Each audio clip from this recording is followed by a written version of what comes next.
Isang magandang umaga po sa ating lahat. Pupuri po sa Panginoon. Tayo po ay sisimula na ng ating morning devotion ngayong araw na ito. Masimulan po natin ang kanyang gawain sa awitin. Hallelujah. Salamatan natin ang Panginoon sa panibagong umaga na kanyang ibinigay. Hallelujah. Salamat po, O Diyos. Salamat, Panginoon, sa kagandahang loob mo sa amin, O Diyos. Hallelujah, hallelujah. Marapat nga namin kayo dakilain, O Diyos. Hallelujah, hallelujah, hallelujah. Marapat natin dakilain ang Panginoon, nag-iisang manlilikha, tanging tagapagligtas, kahangahangang tagapayo, ang mapagmahal,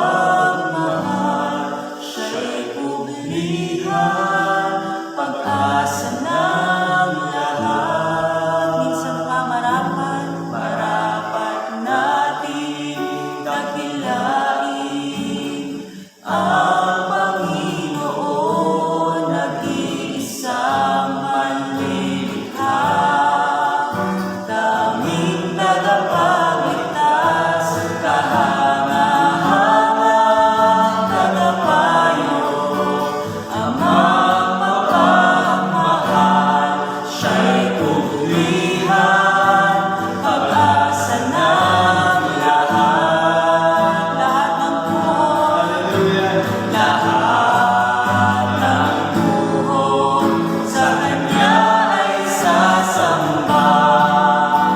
Lahat ng labi magsasambit ng papuri. Tanging pangalan niya ang itataas, Panginoong Jesus.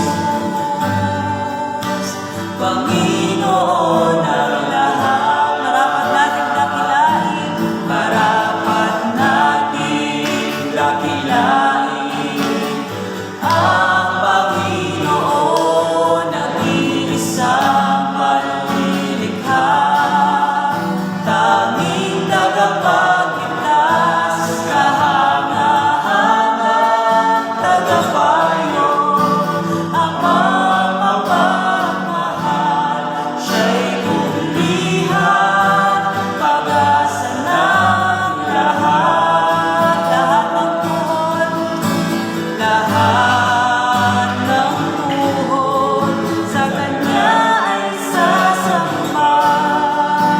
Lahat ng labi magsasambit ng papuri. Tanging pangalan niya ang itataas, Panginoong Jesus. Panginoon ang lahat, minsan pa lahat ng buhok, lahat ng buhok sa Kanya ay sasamba. Lahat ng labi magsasambit ng papuri. Tanging pangalan niya ang itataas, Panginoong Jesus. Panginoon ang lahat.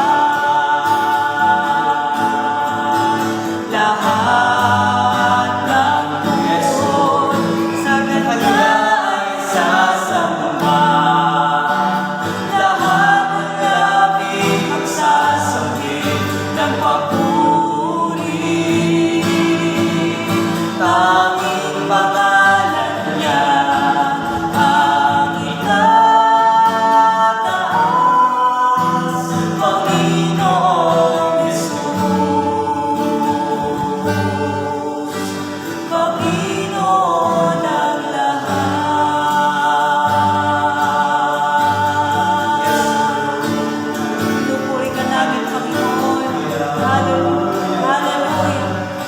Hallelujah. Tinataas at tinadakila namin ang iyong pangalan, O Diyos.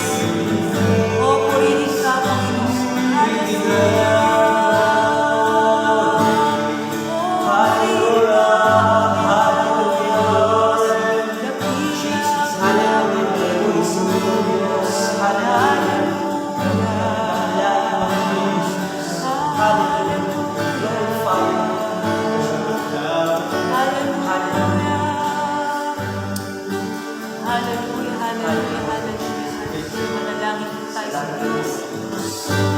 Salamat nga po, Panginoon. Tunay nga patuloy namin dinadakila at tinataas ang iyong pangalan, Panginoon. Hallelujah. Dalangin namin, O Diyos, ngayong umaga, Panginoon. Patuloy kang mangusap sa bawat isa sa amin, Panginoon. Patuloy niyo pong kilusin ang buhay ng bawat isa, O Diyos. Patuloy niyo po kaming turuan, Panginoon. Turuan niyo kami, Panginoon. Hallelujah, hallelujah. Salamat nga po, Panginoon. Ngayon pa lamang, O Diyos. Inaangkin namin, Panginoon, ang pagkilos at pagsama ng Banal na Espiritu, Lord God. Hallelujah. Wala kaming ibang hinihingi kundi, Panginoon, makadaupang palad ka namin ngayong mga oras na ito, Panginoon. Hallelujah, hallelujah, hallelujah. Mangusap ka, Panginoon, sa pamamagitan ng inyong mga salita, O Diyos. Hallelujah, hallelujah, hallelujah. Ang lahat pong ito, O Diyos, ay itinatagpili namin sa makapangyarihang pangalan mo, Panginoon. Amen. Amen. Harako na po tayo sa salita ng Diyos. Natawagan ko na po ang lingkod ng Panginoon, Brother Raymond Gesmundo po.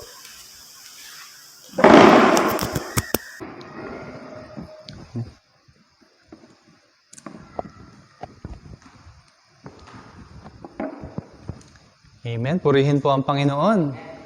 At isang pinagpalang araw po sa bawat isa. At ngayon po ay dadako na naman po tayo sa pagbubulay-bulay ng salita ng Diyos. So, naniniwala po ako na ang bawat isa sa araw na to ay pinagpala nga po ng Panginoon. Amen. So, buksan po natin ang ating mga Biblia sa aklat po ng Ikalawang Timoteo, chapter 4, mula talatang 1 hanggang talatang 5. So bago po natin ito basahin, samahan niyo nga po ako sa isang maiksing panalangin. So, dakilang Diyos at Ama na makapangyarihan sa lahat, sa pangalan po ng Panginoong Jesus, dalangin nga po namin, Panginoon, ang inyong pagsama. Ang pagsama, Lord God, ng Banal na Espiritu, upang siyang manguna, Lord God, sa pagbubulay ng inyong mga salita, Panginoon. Lord God, dalangin nga po namin, O Diyos, na kayo nga po ang siyang magbigay ng mga bagong revelasyon sa bawat isa, Panginoon. Salamat po. Ito po ang aming dalangin sa pangalan ng Panginoong Jesus. Amen.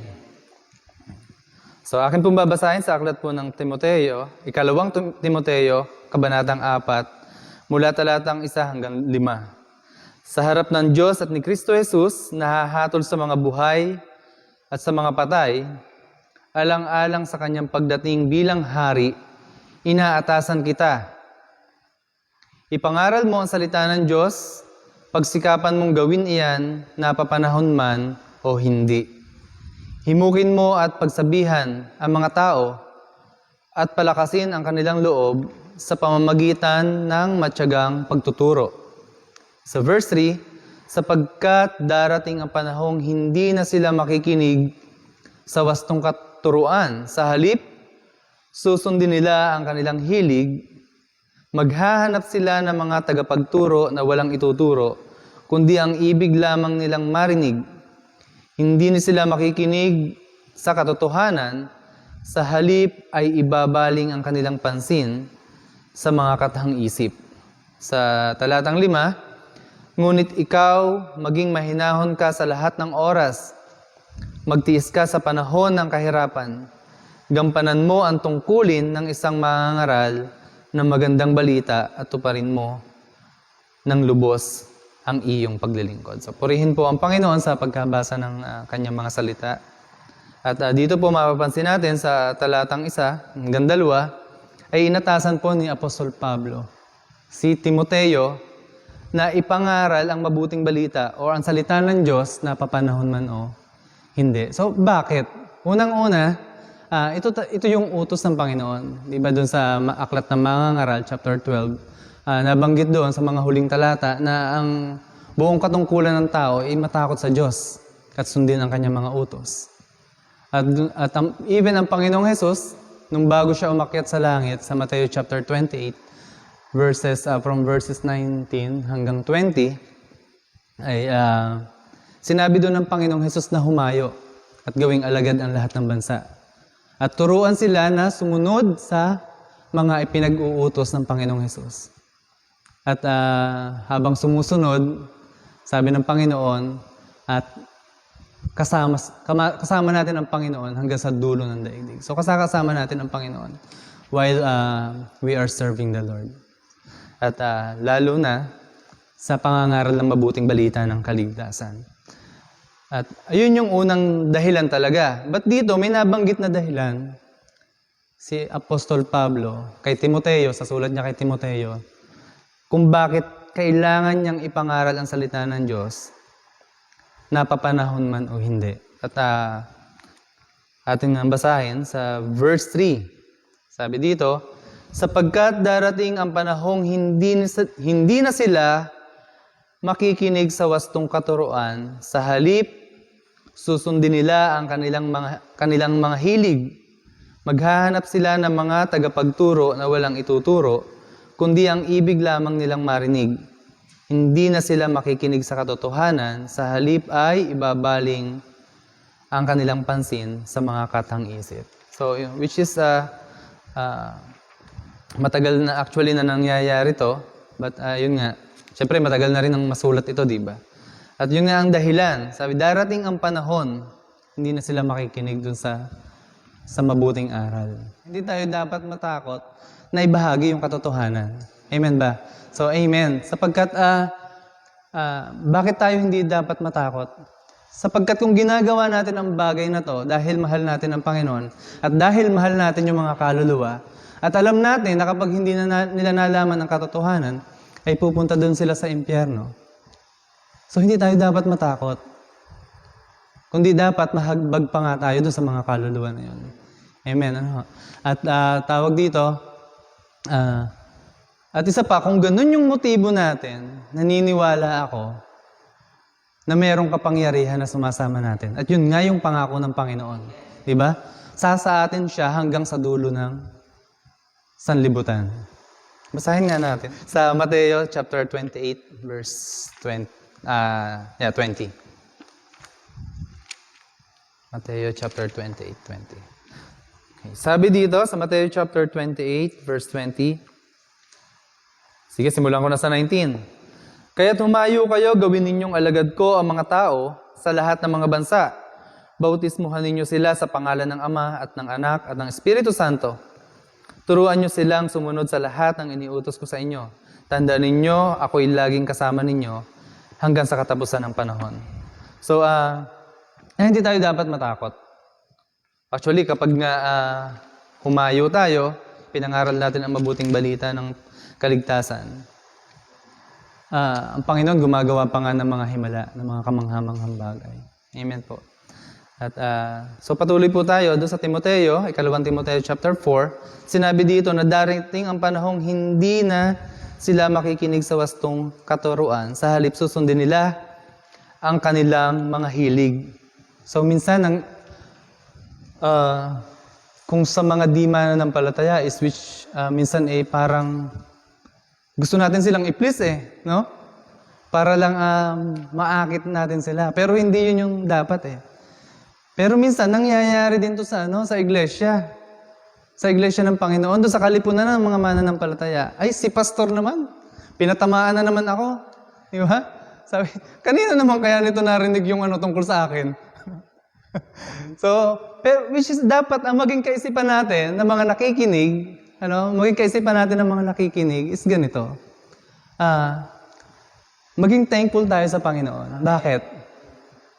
Bakit tayo dapat maging thankful sa Panginoon? Kasi si pastor, sinunod niya yung pinasasabi ng Panginoon. Kasi kung hindi niya sinunod yung pinasasabi ng Panginoon, ano kaya mangyayari sa atin na tagapakinig? Hindi tayo magkakaroon ng pagkaalam dun sa kasalanan natin.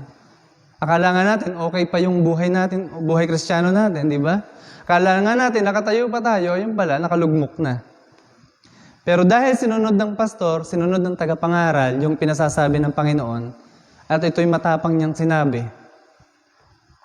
magkakaroon tayo ng damdamin at paglapit sa Panginoon upang magsisi. Amen. Pero kung hindi sinabi yun ng pastor, hindi niya sinunod ng Panginoon, baka matisod tong mga miyembro ko. Kasi minarinig akong parang ganito eh. Panginoon, ba't ganito ba yung ibinigay mong mensahe? Parang tatamaan tong mga miyembro eh. No? Pero dahil, kapag hindi niya sinunod yung sinabi ng Panginoon, so hindi magkakaroon ng pagsisisi doon sa mga tao na makakarinig sana nung mensahe na nais ng Panginoon na marinig natin. So, kanina nga, nabanggit ko, hindi lang sa mga hindi mananampalataya, kundi lalong higit sa iglesia ng Panginoon. Kaya nga naming natitisod, di ba? Sa mensahe. Akala nga nila, pinatatamaan sila ng pastor. Pero hindi nila alam, galing sa Panginoon, yung mensahe. Amen po ba? Ito naman, hindi nabanggit dito. But, minsan, may mga ugali ang tayong mga mananampalataya na mas marunong pa tayo dun sa nangangaral. So, may mga mali naman yung sinabi ni pastor eh. No? Kasi minsan, yung isang tao, hindi mo niya sinisiyasat na mabuti yung sinabi nung nagsasalita or nung nangangaral. Minsan kasi, maaaring hindi na elaborate, pero dapat ipag-pray ng isang nakikinig, ano po kaya ang ibig niyong sabihin, Panginoon, dun sa sinabi ng lingkod niyo na to. At ang Diyos mismo magbibigay ng kaliwanagan. So even si Apostol Pablo, sinabi din niya sa mga taga-Bereans ba yun? Na higit silang mabuti kaysa sa mga taga-Thessalonica sapagkat after nina Pablo na ipangaral ang salita ng Diyos, maingat nilang sinisiyasat ito sa banal na kasulatan. So dapat pala maging ganun din yung katangian natin ng mga tagapakinig ng salita ng Diyos. So hindi lang yung mga nangangaral ang magbabasa, kundi tayo na tagapakinig din. Ang sa ganon, malaman natin kung ano ba talaga yung sinasabi ng Panginoon at kung ano ba talaga yung mensahe ng Panginoon sa bawat isa sa atin. Baka akala nga natin mali yung tinuturo, di ba? Pero meron palang naisabihin ang Diyos sa bawat individual. Yung iba pinagpala na, ikaw nag-iisip pa, parang mali talaga yung yung sinabi ng pastor Yung iba pinagpala na blessed na dun sa mensahe. Pero ikaw na-stuck ka na doon sa mensahe na let's say, nag-start pa lang yung pastor, na-stuck ka na doon. Yung iba, pinagpala na. Diba? So, bagamat hindi yun nabanggit dito, ba't nangyayari yung mga bagay na yun? Minsan kaya minsan, dapat din pakasiya sa atin yung mga sarili natin Kasi habang dumadami yung kaalaman natin, dapat mas lalo tayong mababa. Hindi kasi kaya nga dumadami yung alam natin kasi para malaman natin kung ano yung kalooban ng Panginoon. Kasi pag dumadami yung kaalaman natin sa Biblia at hindi nababago yung buhay natin, kahit kaunti-kunti man lang, kahit kaunti-kunti man lang, maaaring head knowledge lang. So yun nga, yung comment ng isang pastora, isang teacher sa Bible school, kasi nag-post sila ng yung enrollment is ongoing ba? Yun, parang ganon. Tapos nag-comment siya. Hindi para sa information, kundi transformation. Yun yung sabi ng isang pastora. So tama, habang lumalago tayo sa salita ng Diyos, lumalago din tayo sa, sabihin natin, sa kabanalan or sa paggawa ng mabubuting bagay. So hindi na rin nakapagtataka. Sabi dito ni Apostol Pablo, sapagkat darating ang panahong hindi na sila makikinig sa wastong katuruan. Sa halip, susundin nila ang kanilang hilig. Actually, lumang tipan pa, nangyari na rin ito. Sa aklat ng Unang Hari, chapter 22. Yan, sa verse 6. So merong isang hari sa Israel, ang pangalan ay Akab or Ahab. At ito nga si Ahab ay hindi naging mabuting hari. At nag-asawa siya ng hindi Israelita. Kaya ang nangyari doon sa kanya is tawag dito, nahumaling din siya sa pagsamba doon sa mga Diyos-Diyosan ng kanyang asawa. So sa verse 6 sabi dito, tinipon nga ni Haring Ahab ng Israel ang kanyang mga propeta. May 400 silang lahat at itinanong, dapat ko bang salakayin ang Gilead? So, bali dito kasi dumating yung hari sa Judah. Kasi dati nahati yung di ba, sa Southern Kingdom at sa Northern Kingdom. Nahati sa dalawang kaharian, yung Israel. Nagkaroon ng kaharian sa Judah tapos sa Israel. So, sa Judah, si Jehoshaphat, pumunta nga siya kay Haring Ahab sa Israel. At sinabi niya na, di ba yung lupa na yon, yung bahaging yon ay para sa atin talaga. So nagplano sila na agawin uli yun sa mga Syrian. So anong nangyari, tinipon ni Ahab yung 400 propeta. So sa madaling salita, humingi sila ng payo or nagsiyasat sila. So sabi dito, salakayin ninyo, tutulungan kayo ni Yahweh at matatalo ninyo ang kaaway, sagot ng mga propeta. Ngunit iginiit ni Jehoshaphat, wala na bang ibang propeta ni Yahweh na maaari nating pagtanungan? Sabi sa 8, mayroon pang isa, si Mikaya, na anak ni Imla. Ngunit galit ako sa kanya sapagkat lagi na lamang masama ang hula niya sa akin. Wala nang mabuti, sabi ni Ahab. So, mapapansin natin dito, sabi, wala nang hula na maganda ukol sa kay Ahab.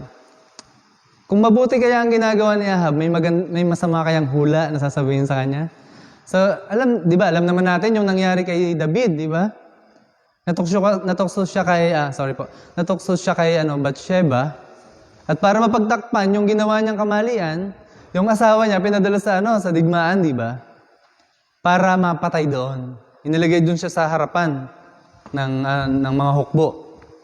And then, umatras yung mga kasama niya para mapatay si Uriah, no? Uriah. Tama ba, Uriah? Yan, si Uriah. Yan. At tawag dito,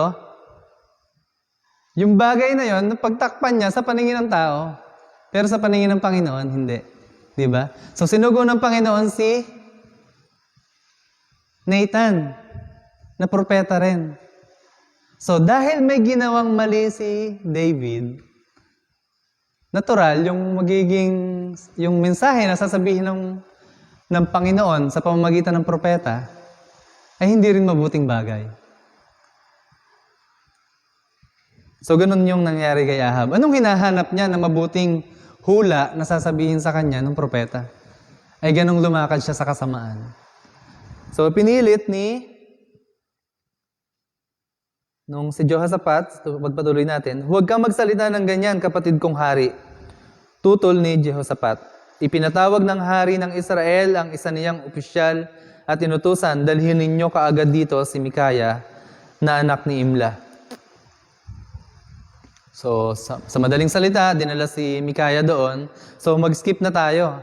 Sa verse 13, sinabi ng sugong pinapunta kay Mikaya, iisa ang sinasabi ng lahat ng mga propeta. Magtatagumpay ang hari, ganun din ang sabihin mo. Sumagot si Mikaya, saksi si Yahweh, ang Diyos na buhay. Kung ano ang sabihin niya sa akin, yun din ang aking sasabihin. Pagdating niya sa harapan ng hari, siya'y nagtinanong, Mikaya, sasalakayin ba namin ang Ramot Gilead? Salakayin po ninyo at magwawagi kayo, magtatagumpay kayo sa tulong ni Yahweh. Yun yung sagot ni Mikaya. Sa verse 16, ngunit siya'y muling tinanong ng hari, ilang ulit ko bang sasabihin sa iyo na pawang katotohanan lamang ang sabihin mo sa pangalan ni Yahweh? Kaya sinabi ni Mikaya, nakita kong nagkawatak-watak ang hukbo ng Israel. Nagkalat sa kabundukan parang tupang walang pastol. Narinig kong sinabi ni Yahweh, sila'y walang tagapanguna, kaya't pauwiin na silang mapayapa. Kaya't sinabi ng hari ng Israel kay Jehoshaphat, ang hari ng Israel si Ahab, di ba't sinabi ko na sa iyo na kailanmay hindi niya ako binigyan ng mabuting pahayag, lagi na lang masama. So imagine, hari ng Israel, bayan ng Israel, ang gusto niya ay makarinig siya ng magandang bagay. Pero ang gusto ng Panginoon, humantong siya or magkaroon siya ng bagbag na puso upang magsisi. So yun yung nais ng Panginoon. Kaya nga kanina, nabanggit ko, magpasalamat tayo sa Panginoon sapagkat kung ang pastor natin, feeling natin ay pinatatamaan tayo, ay hindi. Sinunod lang niya kung ano yung pinasasabi ng Panginoon. So, ganun din to mga propeta, sinunod lang nila yung pinasasabi ng Panginoon. Dito sa Isaiah, ang Panginoon mismo yung nagsasalita. Isaiah chapter 30, verse 10. Ganito naman ang sinasabi. Simulan ko nga sa verse 8. Halika at isulat mo sa isang aklat kung anong uri ng mga tao sila upang maging tagapagpaalaala magpakailanman kung gaano kalaki ang kanilang kasalanan, sapagkat sila ay mapanghimagsik laban sa Diyos, sinungaling at ayaw makinig sa aral ni Yahweh. Sa verse 10, sinabi nila sa mga tagapaglingkod, huwag kayong magsasabi ng katotohanan, at sa mga propeta, huwag kayong magpapahayag ng tama. Mga salitang maganda sa aming pangdinig, ang inyong banggitin sa amin, at ang mga hulang hindi matutupad. So, noon pa man, meron ng talagang ganong espiritu. Ang nais lang nilang marinig is yung magagaan na bagay. So, which is sa ngayon, sa panahonan ngayon, nangyayari din sa iglesia. Kapag medyo mabigat-bigat na yung sermon, nasasaktan na yung puso. Nasasaktan sa ikatitisod at hindi sa ikapagsisisi. Diba? So, which is dapat ay kung nasaktan man yung damdamin natin dahil sa salita ng Diyos, normal yun. Bakit? Kaya tayo nasasaktan kasi yung halimbawa nga, di ba, sa Hebrews chapter 4, verse 12 yata yun.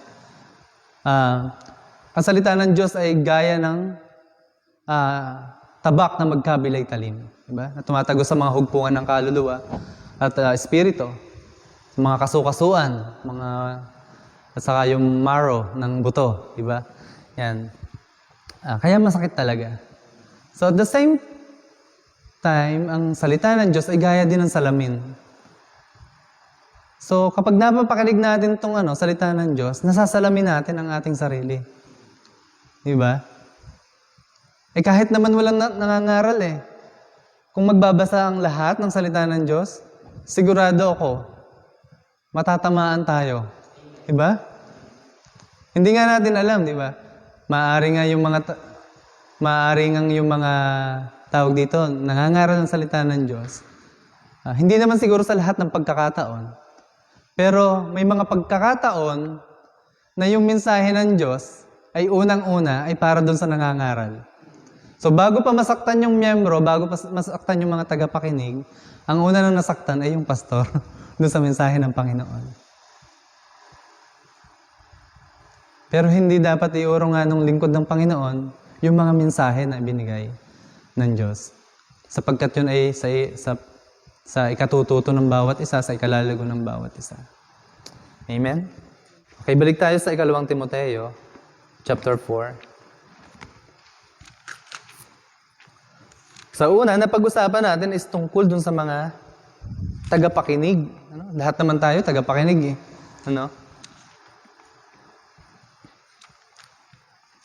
Pero sa totoo lang, ang gusto ng Panginoon, Kung babalikan natin yung Mateo chapter 28 verse 19-20, kung bubulayin talaga natin yun, lahat din tayo tagapagsalita eh. Regardless ng ministry na meron tayo, tagapagpaawit ka, tagapaghugas ng pinggan, tagapaglinis ng church, tagapagsundo, or anumang ministry na pinagkaloob sa atin ng Panginoon, na pinagkatiwala sa atin ng Panginoon, laging kalakip doon yung pangangaral ng salita ng Diyos. Kasi di ba doon sa Matthew chapter 28, ganoon ang sinasabi, 19-20, kung saan parang continuous na parang networking, parang ganoon.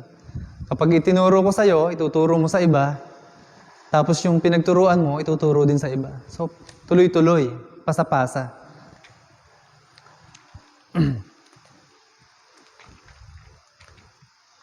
Kaya hindi ko masasabi na lahat tayo tagapakinig at hindi lahat ay taga-pangaral. Kasi lahat tayo talaga, sinasabi ng Biblia, lahat tayo ay dapat ipangaral ang salita ng Diyos. Lahat tayo na sumasampalataya. Ganun pa man, siyempre iba yung tinawag na pastor, iba yung tinawag talaga na evangelist, teacher, iba talaga. Pero tayo na nakaranas ng pagliligtas ng Panginoon, yung tunay na nakaranas ng pagliligtas ng Panginoon, nakatitiyak tayo na kaya din nating ibahagi yung naranasan natin. So, kaya nga, masasabi ko na ang dapat talaga, lahat tayo ay tagapagbahagi ng salita ng Diyos. Amen. So, sa mga nagbabahagi naman ng salita ng Diyos, ano naman yung mensahe dito ng Panginoon sa 2 Timoteo chapter 4. Balik tayo sa verse 3. Sige, simulan natin ulit sa verse 2. Ipangaral mo ang salita ng Diyos, pagsikapan mong gawin iyan, napapanahon man o hindi. Himukin mo at pagsabihan ang mga tao at palakasin ang kanilang loob sa pamamagitan ng matyagang pagtuturo. Sapagkat darating ang panahong hindi na sila makikinig sa wastong katuruan, sa halip, susundin nila ang kanilang hilig. Maghahanap sila ng mga tagapagturo na walang ituturo, kundi ang ibig lamang nilang marinig. Hindi na sila makikinig sa katotohanan. Sa halip ay ibabaling ang kanilang pansin sa mga katang-isip. Sa verse 5, ngunit ikaw, maging mahinahon ka sa lahat ng oras, magtiis ka sa panahon ng kahirapan. Gampanin mo ang tungkulin ng isang mangangaral ng magandang balita at tuparin mo ng lubos ang iyong paglilingkod. So, mapapansin natin dito, yun din ang dahilan. Kasi nga, darating ang panahon, hindi na sila makikinig sa wastong katuruan. Sa halip, susundin nila ang kanilang hilig. So, ito nabanggit ng isang pastor nung nasa Qatar pa ako. Even daw sa pagbabahagi ng salita ng Diyos, minsan, para maakit natin yung mga tao, kailangan nating makiayon doon sa ginagawa nila, which is hindi nararapat. Halimbawa, ang naging halimbawa pa nga niya is yung mga kasuotan ngayon ng mga kabataan. Yan. Yung mga kulay-kulay ng buhok. Yan. Kung saan, halimbawa, kabataan ka rin. Tapos, ikaw ay mananampalataya. So, makikiuso ka para in ka dun sa grupo. Then, dun mo ipapasok ngayon yung ebanghelyo ng kaligtasan. So, parang nangyayari, gumagawa tayo sa sarili nating paraan. At the same time, nakikiayon pa tayo doon sa galaw ng sanlibutan. Bakit hindi ba makapangyarihan ng Diyos? Di ba ang tungkulin lang naman talaga natin is ipangaral ang salita ng Diyos? Yun lang naman talaga ang dapat natin gawin sundin ang iniutos ng Panginoon. Kasi wala naman tayong kapangyarihan na humipo ng puso ng tao. Yes, nakikita yung mabubuting gawa natin, nabe-bless sila. No? Pero ang Diyos, siya yung kumikilos sa puso ng mga tao na makakapakinig ng salita ng Diyos. Ang Diyos ang humihipo sa puso ng mga tao na makakakita ng iyong mabuting gawa. So, hindi tayo. Magaling si brother? Matalino? No. Kahit matalino, kahit magaling, kung hindi sasamahan ng Diyos, wala rin. May mga nakita nga ako na mga lingkod ng Panginoon na hindi naman nakatapos ng kolehiyo at hindi mo rin masasabi na matalinong tao. Pero sa pagbabahagi nila ng salita ng Diyos, ang Diyos ay kumikilos. Bakit? Nakadepende kasi sila sa banal na spirito, sa kapangyarihan ng banal na spirito. Kaya nga, sabi ng pastor na yun, huwag tayong makiayon sa sanlibutan para lang ma-please natin yung mga tao na pinangangaralan ng salita ng Diyos. So, ganun din sa iglesia. So, kanina nga nabanggit natin, magpasalamat tayo. Kung sabi ni pastor kung sinunod ni pastor yung pinasasabi ng Panginoon. So, bilang tagapangaral naman ng salita ng Diyos, ay dapat talaga na sundin ng pastor yung pinasasabi ng Panginoon. Bakit? Kasi accountable yung mga nangangaral ng salita ng Diyos doon sa mga kaluluwa na nakikinig. Ay kung tawag dito, nag-refuse ka na ibahagi yung mensahe ng Panginoon, yung pinasasabi ng Panginoon, nung moment na yon, ay yun na lang yung pagkakataon. Kasi may nakikita ang Diyos na hindi natin nakikita. Meron tayong hindi alam na alam ng Diyos. Kaya nga minsan nasasabi, hindi ko na alam gagawin, pero alam ng Diyos. Di ba? So ganun din. Kapag may pinasasabi ang Panginoon, sabihin natin. Kasi baka yung tagapakinig natin o yung nakikinig sa araw na yon, ayun na yung huling attend niya. Kapag hindi mo sinabi. Pero kapag sinabi mo, yung mensahe na yun ng Panginoon, baka mapalakas yung taong yon at magpatuloy, mahamon, at lalo pang maglingkod sa Diyos. Amen. So, hindi na tayo pakakahaba pa. At hanggang doon na lang yung pagbubulay natin ng salita ng Diyos. Ngunit babasahin ko muli doon sa 2 Timoteo chapter 4, verse 5. Bilang pangwakas na talata. Ngunit ikaw, maging mahinahon ka sa lahat ng oras. Magtiis ka sa panahon ng kahirapan. Gampanan mo ang tungkulin ng isang mangangaral ng magandang balita at tuparin mo ng lubos ang iyong paglilingkod. So, hindi may kakaila talaga na itong ginagawa nating paglilingkod sa Panginoon is kalakip talaga yung kahirapan. So, hindi na yung kahirapan ng buhay no? Kundi kalakip pa yung mga kahirapan dahil sa pag-uusig. Sa bagay, yung pag-uusig naman dito hindi naman katulad sa ibang lugar na sinusunog, pinapatay, or pinupugutan ng ulo yung mga mananampalataya. Dito kataasan ng pag-uusig yung pagtawanan tayo. Diba? Sabihan ng nauulol, nababaliw, papastor ka wala ka namang sahod dyan.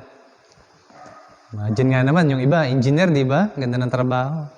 Pero iniwan nila yung profession nila dahil tumugon sila sa panawagan ng Panginoon. At yun nga, nabanggit ni Apostol Pablo, yung mga pagtitiis natin, yung mga kapighatian natin na nararanasan dito, ay hindi may hahambing dun sa kaluwalhatian na darating. So, purihin ang Panginoon. At hallelujah, tayo ay muling manalangin. Hallelujah. Hallelujah, Jesus. Dakilang Diyos na makapangyarihan sa lahat, Panginoon. Salamat po, O Diyos. Hallelujah. Lord God, salamat sa inyong mga salita, Panginoon, sapagkat ito nga po ay buhay, Panginoon. At Lord God, kung kami sasampalataya nga, Lord God, sa inyong mga salita, Panginoon, Tunay nga po, O Diyos, na meron kayong gagawin sa buhay namin, Lord God. Dakilang Ama, sa pangalan po ng Panginoong Jesus, Lord, turuan niyo nga po kami, Panginoon, na manindigan sa inyong mga salita, Panginoon. Tulungan niyo nga po kami, Panginoon, na maging sensitive, Lord God, sa pangungusap ng Santong Espiritu, Lord God. At Lord God, kung ano po, Panginoon, yung pinasasabi niyo, Panginoon. Kung ano nga po, Panginoon, yung mensahe niyo, Lord God, na nais namin, Panginoon, or nais niyo, Panginoon, na ipahayag, Lord God, na ipaabot, Panginoon, sa mga tao, Lord God. Lord God, hayaan niyo nga po, Panginoon, na ito lamang, Panginoon, ang aming sambitin, Lord God. Hallelujah. Father God, kahit ito po, Panginoon, ay alam namin na makasasakit, Lord God, ng damdamin, Panginoon. But Lord God, kung ito yung pinasasabi niyo, O Diyos, nalalaman namin, Lord God, na meron kayong plano, O Diyos, kung bakit, Lord God, yun yung mensahe na nais niyong sambitin, Panginoon, sa bawat isa. May mga bagay kami, Lord God, na hindi alam, pero alam na alam niyo, O Diyos. Father God, salamat po sa kapangyarihan, Panginoon, na nananahan sa amin, O Diyos. Hallelujah. At hayaan niyo nga po, Panginoon, na gawin namin, O Diyos, ang paglilingkod na ito, Lord God, sapagkat mahal namin kayo, Panginoon. Nagawin namin, Lord God, ang paglilingkod na ito, O Diyos, sapagkat mahal namin ang mga kaluluwa, Lord God. Lord God, kung masumpungan niyo nga po, Panginoon, ang puso namin, Lord God, ay nagmamalaki, Panginoon, nagmamapuri, Panginoon. Or ginagawa namin ito, Panginoon, for our own glory, Panginoon. Lord God, ihayag niyo nga po ito, Panginoon. Upang kami, Lord God, ay humakbang sa pagsisisi, Panginoon. At gawin namin ito, Lord God, na may katotohanan, Lord God. Lord God, ituwid niyo nga po kami, Panginoon. Kung may makita kayo, Lord God, na pagmamapuri, pagmamayabang, Panginoon. Sapagkat, Lord God, pinagkaloob niyo nga po sa amin ang inyong mga salita, Lord God, upang kami, Lord God, ay hindi lamang matuto, Panginoon, kundi, Lord God, pinagkaloob niyo sa amin ang inyong mga salita, Panginoon, upang kami, Lord God, ay lumakad, Panginoon, nang ayon sa inyong kalooban, Lord God. Kilang Diyos, maraming salamat po at Lord God, sa mga sandaling ito, Panginoon. Lord God, nilalapit ko nga po, O Diyos, bawat isa ng mga nakinig at nakikinig, Lord God, sa mga sandaling ito, O Diyos. Lord God, tunay nga po, O Diyos, na hindi maiksi ang inyong mga kamay, Panginoon. Katagpuin niyo nga po, Panginoon, ang kanilang mga pangangailangan, Lord God. Lord God, yung mga lingkod niyo, Panginoon, na nahihirapan, Panginoon. Yung mga pastor, Panginoon, na kinakapos, Panginoon, sa mga panggastos, Lord God. Struggle, Panginoon, sa finances, Panginoon. Lord God, katagpuin niyo nga po ang kanilang mga pangangailangan, Panginoon. Lord God, yung mga nagmi-mission, Panginoon, sa mga bundok, Panginoon. Katagpuin niyo nga po, Lord God, ang kanilang mga pangangailangan, Lord God. And Lord God, habang sila, Panginoon, ay naglilingkod sa inyo, Panginoon. Habang sila, Lord God, ay nagpapagal, Panginoon, dahil sa inyong kaharian, Panginoon, dahil sa pag-ibig sa inyo, Lord God, dahil, Lord God, sa pag-ibig sa mga kaluluwa, Panginoon. Lord God, dalangin namin, Panginoon, sa mga sandaling ito, Lord God. Puspusin niyo nga po sila, Lord God, ng inyong kapangyarihan, Panginoon. Ilagay niyo nga po, Panginoon, sa kanila, Lord God, yung kagalakan ng banal na Espiritu, Panginoon. Lord God, pagpakitaan niyo sila, Lord God, ng mga kamanghamanghang bagay, Panginoon. Hallelujah. Kayo po yung umaliw sa kanila, Panginoon. Hallelujah, Lord God. At kami nga po, Panginoon, na kanilang pinangangaralan, Panginoon. Lord God, turuan niyo nga po kami, Panginoon, na sila'y igalang, Panginoon. Turuan niyo nga po kami, Panginoon, na sila'y mahalin, Panginoon. Hallelujah. Maraming salamat po, dakilang Diyos. Maraming salamat po, Panginoon. Hallelujah. Hallelujah, Jesus. Hallelujah, Lord God. Hallelujah. Hallelujah, Jesus. Aming Ama sa Langit, maraming salamat po, Panginoon. Minsan pa, Lord God, sa pribilehyo, Lord God, na pinagkaloob niyo, Lord God, sa amin, Panginoon, na kayo'y mapapurihan, Lord God, maranasan, Panginoon, ang inyong presensya, Lord God, sa araw na ito. Kaya nga po, Lord God, sa mga sandaling ito, Panginoon, ay amin pong maingat na ibinabalik sa inyo, O Diyos, ang mataas na papuri at pagsamba sa pangalan ni Jesus. Amen and amen.